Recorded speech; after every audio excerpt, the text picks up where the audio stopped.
Hi all, ಎಲ್ಲರೂ ಹೇಗಿದ್ದೀರಾ? ಎಲ್ಲರೂ ಚೆನ್ನಾಗಿದ್ದೀರಾ ಅನ್ಕೋತಿದ್ದೀನಿ. ಇದು ಸ್ಯಾಟರ್ಡೇ ಈವ್ನಿಂಗ್ ಬ್ಲಾಗ್. ಓನಮ್ಮ ಚಿಕ್ಕಿಗೆ ತೋರಿಸ್ಬೋ, ಚಿಕ್ಕಿಗೆ ತೋರಿಸು. ಲಿಪ್ ಬಾಮ್ ಹೆಂಗೆ ಹಚ್ಕೋಬೇಕು ಅಂತ ತೋರಿಸ್ತಿದ್ದ ನಾನು. ಸೊ ಆರಾಧನೆ ಆದಮೇಲೆ ನನಗೆ ಬ್ಲಾಗ್ ಮಾಡೋಕ್ಕೆ ಆಗಿರಲಿಲ್ಲ. ಏನಕ್ಕೆ ಅಂದರೆ ರೀಸನ್ ಇದೆ. ನನ್ನ ಮಗನಿಗೆ ಹುಷಾರಿರಲಿಲ್ಲ, ತುಂಬ ಮೋಷನ್ಸ್ ಆಗಿಬಿಟ್ಟಿತ್ತು. 4 days ಏನೂ ಇಲ್ಲ, ಫುಡ್ ಇಂಟೇಕೇ ಇಲ್ಲ, ಬರೀ ಲಿಕ್ವಿಡು ORS ಮೇಲೆ ಇದ್ದ, ನೀರು, ಎಳ್ನೀರು, ORS. 4 daysಲ್ಲಿ 1.5 kg ಡೌನ್ ಆಗಿದ್ದಾನೆ. ಇವತ್ತು ಒಂದು ಸ್ವಲ್ಪ ರಿಕವರ್ ಆಗಿದ್ದಾನೆ. ನೀವು ನನ್ನ ಫ್ಯಾನ್ಸ್ ಎಲ್ಲರೂ ವ್ಲಾಗಿಗೆ ವೆಯ್ಟ್ ಮಾಡ್ತಿರ್ತೀರ ಅಲ್ವಾ, ನಿಮಗೂ ಬೇಜಾರು ಮಾಡೋದು ಬೇಡ ಅಂತ ಇವತ್ತು ಈವ್ನಿಂಗಿಂದ ವ್ಲಾಗ್ ಸ್ಟಾರ್ಟ್ ಮಾಡಿದ್ದೀನಿ. ಇವತ್ತು ದ್ವಾದಶಿ ಆಗಿರೋದ್ರಿಂದ ಬೆಳಗ್ಗೆನೇ ಬೇಗ ಊಟ ಮಾಡಿಬಿಟ್ವಿ. ಸೊ ಇವಾಗ ಹಸುವಾಗ್ತಿದೆ ಅಂತ ನನ್ನ ತಂಗಿ ಕೇಳಿದ್ದಕ್ಕೆ ಅಮ್ಮ ಸಾಬುದಾನಿ ಕಿಚಡಿ ಕೀಸ್ ಅಂತಲೂ ಹೇಳ್ಬೋದು ಮಾಡ್ತಿದ್ದಾರೆ. ನಮ್ಮಮ್ಮ ಯಾವ ಸ್ಟೈಲಲ್ಲಿ ಮಾಡ್ತಾಳೆ ಅಂತ ನಿಮಗೂ ತೋರಿಸ್ತೀನಿ, ಬನ್ನಿ ನೋಡೋಣ. ಆರಾಧನೆ ಮುಗಿದಾದ್ಮೇಲೆ ನಮ್ಮ ಮನೇಲಿ ಎಲ್ಲರೂ ಒಂದು ರೌಂಡ್ ಸುಸ್ತಾಗಿ ಮಲಗಿದ್ರು. ಅದೇನೋ ಒಂಥರ ಮೂಡ್ ತುಂಬ ಅಪ್ಸೆಟ್ ಆಗಿಬಿಟ್ಟಿತ್ತು. ಹಾಗಾಗಿ ಅಟ್ಲೀಸ್ಟ್ ವ್ಲಾಗ್ ಮಾಡಿದರೆ ಒಂದು ಸ್ವಲ್ಪ ನಮ್ಮ ಮೂಡು ಚೇಂಜ್ ಆಗುತ್ತೆ ಅಂತ ವ್ಲಾಗ್ ಮಾಡಿದೆ. ಸೊ ಸಾಬುದಾನಿ ಕಿಚಡಿ ಮಾಡೋದಕ್ಕೆ ಅಮ್ಮ ಬೆಳಗ್ಗೆನೇ ಸಾಬುದಾನಿ ನೆನೆಸಿಟ್ಟಿದ್ರು, ಅದೆಲ್ಲ ಚೆನ್ನಾಗಿ ನೆಂದಿತ್ತು. ಅದಾದಮೇಲೆ ಕಿಚಡಿಗೆ ಹಾಕ್ಕೊಳ್ಳೋದಕ್ಕೆ ಶೇಂಗಾದ ಪುಡಿಗೆ ಶೇಂಗಾನ ಹುರಿದು ತೆಗೆದಿಟ್ಕೊಂಡ್ರು. ಇವಾಗ ಅದೇ ಕಡಾಯಿಗೆ ಒಂದು 5 ಟೇಬಲ್ ಸ್ಪೂನ್ ಆಯಿಲ್ ಹಾಕ್ಕೊಂಡು ಅದು ಬಿಸಿ ಆದಮೇಲೆ ಸ್ವಲ್ಪ ಸಾಸಿವೆ, ಅದಾದಮೇಲೆ ಅರ್ಶಿನದ ಪುಡಿ ಹಾಕ್ಕೋತಿದ್ದಾಳೆ. ಇದು ನಿಮಗೆ ಬೇಕು ಅಂದರೆ ಹಾಕ್ಕೋಬೋದು, ಇಲ್ಲಾಂದರೆ ಆಪ್ಷನಲ್. ಸೊ ಅರ್ಶಿನದ ಪುಡಿ ಹಾಕ್ಕೊಂಡಾದ್ಮೇಲೆ ಒಂದು ಸ್ವಲ್ಪ ಇಂಗು ಹಾಕ್ಕೋತಿದ್ದಾಳೆ. ಇಂಗು ಹಾಕ್ಕೊಂಡ್ಮೇಲೆ ನಾವು ಮುಂಚೆನೇ ಚಾಪ್ ಮಾಡಿ ಇಟ್ಕೊಂಡಿರೋ ಮೆಣಸಿನ್ಕಾಯಿ ಮತ್ತು ಕರಿಬೇವು ಸೇರಿಸ್ಕೊಂಡಿದ್ದಾಳೆ. ಇಲ್ಲಿ ನಿಮ್ಗೆ ಏನು ತರಕಾರಿ ಬೇಕು ಅನಿಸುತ್ತೆ ಅದನ್ನು ಹಾಕ್ಕೋಬೋದು. ಸಾಬುದಾನಿ ಕಿಚಡಿ ಅಂದರೆ ಯೂಶ್ವಲಿ ಏಕಾದಶಿ ಮತ್ತು ಸಂಕಷ್ಟಿ ಪ್ರಿಫರ್ ಮಾಡ್ತಾರಲ್ವ, ಸೊ ಪ್ಲೇನಾಗೇ ಮಾಡ್ತಾರೆ. ಸೊ ಅದಾದಮೇಲೆ ನಿಮಗೆ ರುಚಿಗೆ ಎಷ್ಟು ಉಪ್ಪು ಬೇಕೋ ಅದನ್ನು ಹಾಕ್ಕೊಂಡು ಒಂದು ಸ್ವಲ್ಪ ಸಕ್ಕರೆನೂ ಸೇರಿಸ್ಕೊಂಡಿದ್ದಾಳೆ. ಸಕ್ಕರೆ ಹಾಕೋದ್ರಿಂದ ಅದೇನೋ ಒಂಥರ ಚೆನ್ನಾಗಿ ಫ್ಲೇವರ್ ಬರುತ್ತೆ. ನೆಕ್ಸ್ಟ್ ಟೈಮ್ ನೀವು ಅಡುಗೆ ಮಾಡಬೇಕಾದ್ರೆ ಟ್ರೈ ಮಾಡಿ. ಸಕ್ಕರೆ ಅಥವಾ ಬೆಲ್ಲ ನಮ್ಮಮ್ಮ ಏನೇ ಅಡುಗೆ ಮಾಡಲಿ ಸೇರಿಸ್ತಾಳೆ, ಸಖತ್ ಟೇಸ್ಟ್ ಆಗುತ್ತೆ ಅದರಿಂದ. ಸೊ ಅದೆಲ್ಲ ಚೆನ್ನಾಗಿ ಫ್ರೈ ಆದಮೇಲೆ ನಾವು ಮುಂಚೆನೇ ನೆನೆಸಿಟ್ಕೊಂಡಿರೋ ಸಾಬುದಾನಿನೂ ಹಾಕ್ಕೊಂಡು ಎಲ್ಲನೂ ಚೆನ್ನಾಗಿ ಮಿಕ್ಸ್ ಮಾಡ್ಕೋಬೇಕು. ಎಲ್ಲ ಮಿಕ್ಸ್ ಆದಮೇಲೆ ಅದನ್ನು ಚೆನ್ನಾಗಿ ಬಿಸಿ ಮಾಡ್ಕೋಬೇಕು. ಸಾಬುದಾನಿ ಕಿಚಡಿಗೆ ನಾನು ಮನೇಲಿ ಮಾಡಿದಾಗ ಯೂಶ್ವಲಿ ಈರುಳ್ಳಿನೂ ಹಾಕ್ಕೋತೀನಿ. ನಮ್ಮ ಮನೇಲಿ ಈರುಳ್ಳಿ ತಿಂತೀವಿ, ಅಮ್ಮನ ಮನೇಲಿ ತಿನ್ನಲ್ಲ, ಹಾಗಾಗಿ ಪ್ಲೇನಾಗಿ ಮಾಡ್ತಿದ್ದಾಳೆ ಅಮ್ಮ. ಸೊ ಎಲ್ಲ ಬಿಸಿ ಆದಮೇಲೆ ನಾವು ಮುಂಚೆನೇ ಸಣ್ಣದಾಗಿ ಚಾಪ್ ಮಾಡಿ ಇಟ್ಕೊಂಡಿರೋ ಕೊತ್ತಂಬರಿನೂ ಅದಕ್ಕೆ ಹಾಕ್ಕೊಂಡು ಇನ್ನೊಂದು ಸಲ ಎಲ್ಲನೂ ಚೆನ್ನಾಗಿ ಮಿಕ್ಸ್ ಮಾಡಿಕೊಂಡು ಬಿಸಿ ಮಾಡ್ಕೋಬೇಕು. ನೀವು ಈರುಳ್ಳಿ ತಿಂತೀರಾ ಅಂದರೆ ಈರುಳ್ಳಿ ಹಾಕ್ಕೊಂಡು ಟ್ರೈ ಮಾಡಿ ಸಾಬುದಾನಿ ಕಿಚಡಿನ, ಸಖತ್ ಟೇಸ್ಟ್ ಇರುತ್ತೆ.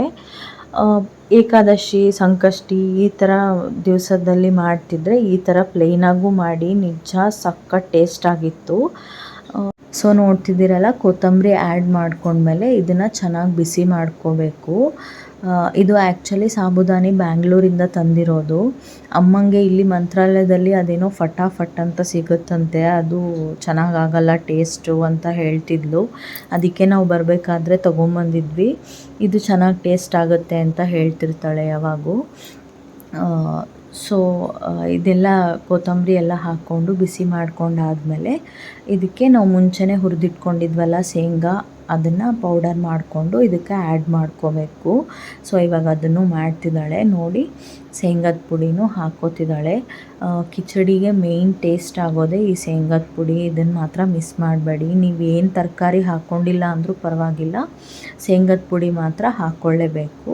ಸೊ ಶೇಂಗಾದ ಪುಡಿ ಹಾಕ್ಕೊಂಡ್ಮೇಲೆ ಇನ್ನೊಂದು ಸಲ ಚೆನ್ನಾಗಿ ಮಿಕ್ಸ್ ಮಾಡಿಬಿಟ್ಟು ಇನ್ನೂ ಸ್ವಲ್ಪ ಬಿಸಿ ಮಾಡಿ, ಇದು ಬಿಸಿ ಆದಮೇಲೆ ಫೈನಲ್ ಆಗಿ ಇದಕ್ಕೆ ಸ್ವಲ್ಪ ನಿಂಬೆಹಣ್ಣಿನ ರಸನೂ ಹಿಂಡ್ಕೋಬೇಕು. ನಾವು 1 kg ಸಾಬುದಾನಿ ಕಿಚಡಿ ಮಾಡಿದ್ವಿ, ಅದಕ್ಕೆ 1 ನಿಂಬೆಹಣ್ಣಿನ ರಸನ ಹಿಂಡಿದ್ಲು. ಸೊ ನಿಂಬೆಹಣ್ಣಿನ ರಸನೂ ಹಿಂಡೆ ಆದಮೇಲೆ ಇದನ್ನು ಚೆನ್ನಾಗಿ ಮಿಕ್ಸ್ ಮಾಡಬೇಕು. ಆಮೇಲೆ ಏನು ಬಿಸಿ ಮಾಡೋದಕ್ಕೆ ಹೋಗಬೇಡಿ, ಒಂಥರ ಕಹಿ ಕಹಿ ಆಗುತ್ತೆ. ಸೊ ಬಿಸಿ ಎಲ್ಲ ಆದಮೇಲೆ ಸ್ಟವ್ ಆಫ್ ಮಾಡಿಕೊಂಡು ಅದಾದಮೇಲೆ ನಿಂಬೆಹಣ್ಣಿನ ರಸನ ಹಿಂಡ್ಕೋಬೇಕು. ಸೊ ಇಷ್ಟಾದರೆ ಮುಗೀತು, ಸಾಬುದಾನಿ ಕಿಚಡಿ ರೆಡಿ ಆಗಿಬಿಡುತ್ತೆ. ಸಿಂಪಲಾಗಿ ಏನು ತರಕಾರಿ ಇಲ್ಲದೆ ಮಾಡಿದ್ಲು ಇದೇನು ಟೇಸ್ಟ್ ಆಗಿರುತ್ತೆ ಅಂದ್ಕೋಬೇಡಿ, ನೀವು ಟ್ರೈ ಮಾಡಿ, ನಿಜವಾಗ್ಲೂ ಸಖತ್ತಾಗಿತ್ತು. ನಾನು ಮುಂಚೆ ಸಾಬುದಾನಿ ಕಿಚಡಿ ತಿಂದೇ ಇರೋಳು, ಇವತ್ತು ಚೆನ್ನಾಗಿ ತಿಂದಿದ್ದೀನಿ, ಅಷ್ಟು ಚೆನ್ನಾಗಿತ್ತು. ಸೂಪರ್ ಆಗಿದೆ, ಎಲ್ಲ ಕರೆಕ್ಟ್ ಆಗಿದೆ. ಖಾರ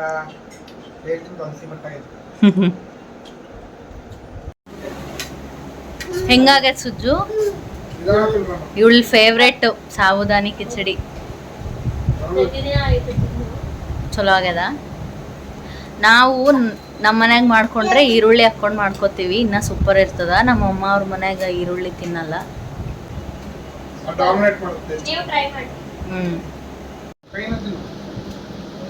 ಹೆಂಗ್ ಮಾಡಿದಾಳೆ ನಮ್ಮ ಮಹಾರಾಣಿ?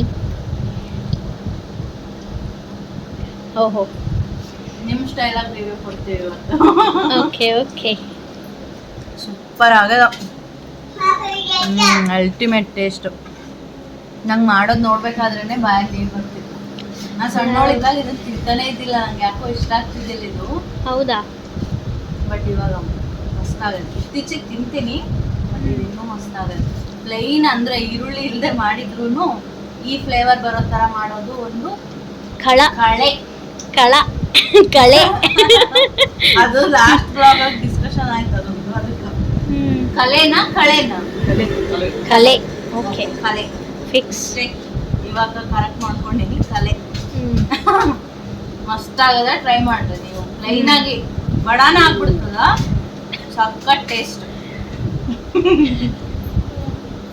ತಿನ್ನು, ಎಟ್ಲನ್ ಚಪ್ಪು ತಿನ್ನಿ. ಬಾಗುಂದೆ ತಿನ್ನು. ಸರ್ಕಸ್ ಮಾಡ್ಬೇಕು, ನೇಲ್ ಪಾಲಿಶ್ ಹಚ್ಬೇಕು. ಅವಾಗ ಎಷ್ಟು ಹಚ್ಕೊತಿದ್ವಿ ಡ್ರೆಸ್ಸಿಗೆ ಮ್ಯಾಚಿಂಗ್. ಪೌಚ್ ತುಂಬ ಇರ್ತಿದ್ವು ನೇಲ್ ಪಾಲಿಶ್. ಇವಾಗ ಹಚ್ಕೋಬೇಕು ಅನ್ಸೋದು ಕಲರ್.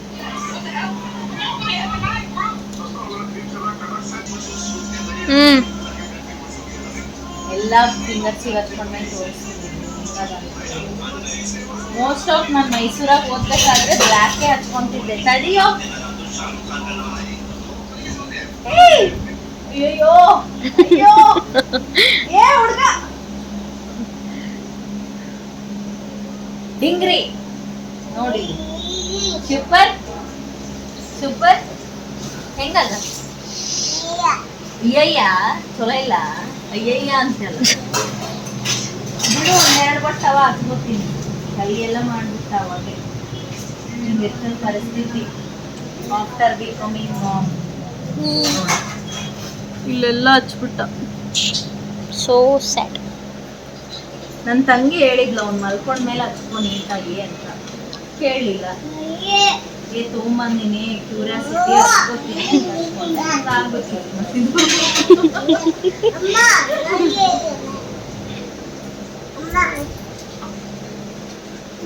ಬ್ಲ್ಯಾಕ್ ಆದ್ರೆ ನನ್ನ ಫೇವ್ರೆಟ್.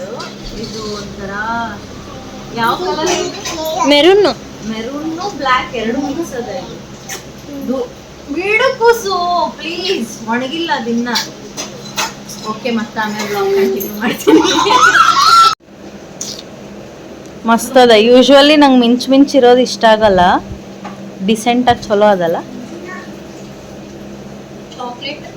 ಚಾಕ್ಲೇಟ್ ಅದ, ಬ್ಲ್ಯಾಕ್ ಥರನೂ ಕಾಣಿಸ್ತದೆ. Super super. After long time ಮಳೆ ಬರೋದು ಅಬ್ಸರ್ವ್ ಮಾಡಿದೆ. ಆಚೆ ಶಾಪಿಂಗ್ ಹೋಗೋಣ ಅಂತ ನಾನು ನನ್ನ ತಂಗಿ ಪ್ಲ್ಯಾನ್ ಮಾಡಿದ್ವಿ. ರೆಡಿಯಾಗಿ ಹೊರಗಡೆ ಬಂದು ನೋಡಿದ್ರೆ ಮಳೆ ಬರ್ತಾ ಇತ್ತು. ಅಬ್ಸರ್ವೇ ಮಾಡಿಲ್ಲ ನಾವು ಮಳೆ ಬರೋದು.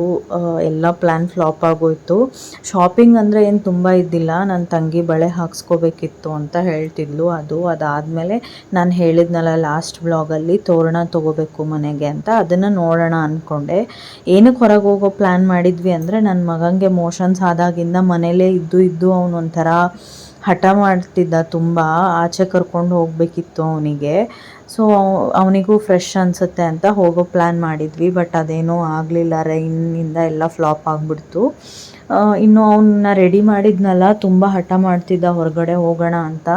ಬೇರೆ ಆಪ್ಷನ್ ಇಲ್ಲದೆ ಅಲ್ಲೇ ಮನೆ ಹತ್ರ ಇರೋ ಶಾಪಿಗೆ ಹೋಗ್ಬಿಟ್ಟು ಒಂದು ಚಿಪ್ಸ್ ಪ್ಯಾಕೆಟ್ ತೊಗೊಂಡು ಬಂದ್ವಿ. ಚಿಪ್ಸ್ ಅವನಿಗೇನು ತಿನ್ನಿಸಿಲ್ಲ, ಇವಾಗ ರಿಕವರ್ ಆಗಿದ್ದಾನೆ ಅವನು, ಅವನಿಗೆ ತಿನ್ನಿಸಿದ್ದೀನಿ ಅನ್ಕೋಬೇಡಿ, ನಾನು ತಿನ್ನೋದಕ್ಕೆ ಅವನ ಜೊತೆ ಹೋಗಿ ತೊಗೊಂಬಂದಿದ್ದು ಅಷ್ಟೇ. ಇನ್ನು ಮನೆಗೆ ಬಂದಮೇಲೆ ನನಗೆ ವ್ಲಾಗ್ ಕಂಟಿನ್ಯೂ ಮಾಡೋಕ್ಕಾಗಲಿಲ್ಲ, ನೈಟ್ ಎಲ್ಲರೂ ಊಟ ಮಾಡಿಬಿಟ್ಟು ಮಲ್ಕೊಂಬಿಟ್ವಿ.